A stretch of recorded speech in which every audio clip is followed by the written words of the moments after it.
কত সুন্দর চমৎকার একটি দোয়া। আল্লাহ নবী সাল্লাল্লাহু আলাইহি ওয়াসাল্লাম প্রতি নামাজের শেষে এই দোয়াটি পড়তেন। দোয়াটি আমাদের জন্য খুবই জরুরি, আমাদের জীবন চলার পথের সাথী। আল্লাহর নবী, প্রিয় নবীজি সাল্লাল্লাহু আলাইহি ওয়াসাল্লাম আমাদেরকে শিখিয়ে গেছে। দোয়াটি একদম ছোট্ট, সবাই পারবেন, সব সময় এই দোয়াটি পড়বো আমরা।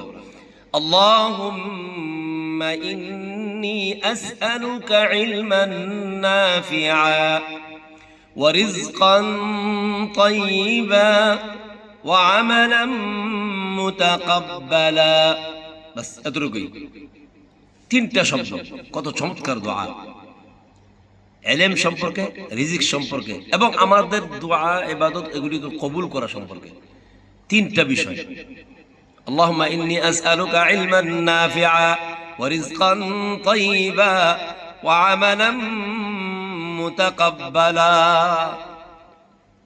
আল্লাহ, ইয়া আল্লাহ, কত সুন্দর দোয়া। সবাই আমরা একদম ছোট্ট দোয়া, এটা নামাজ, প্রত্যেক নামাজে আমরা পড়বো। অনেক ফায়দা, অনেক ফায়দা। ছোট্ট দোয়া, মুখস্থ করতে তেমন বেশি সময়ের প্রয়োজন নাই, পড়তেও অনেক সহজ একবারে।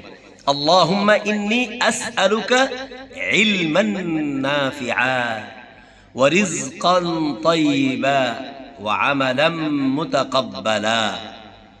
এটা যারা সাধারণ মানুষ তাদের জন্য বলছি।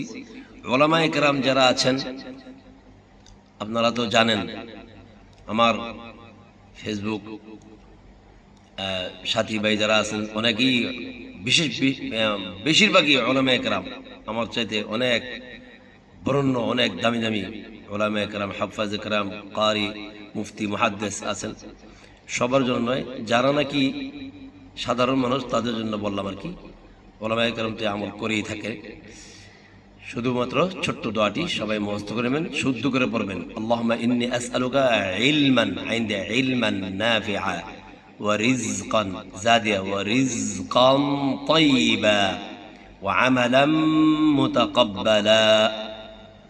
আল্লাহ পাক আমাদেরকে তৌফিক দান করুক।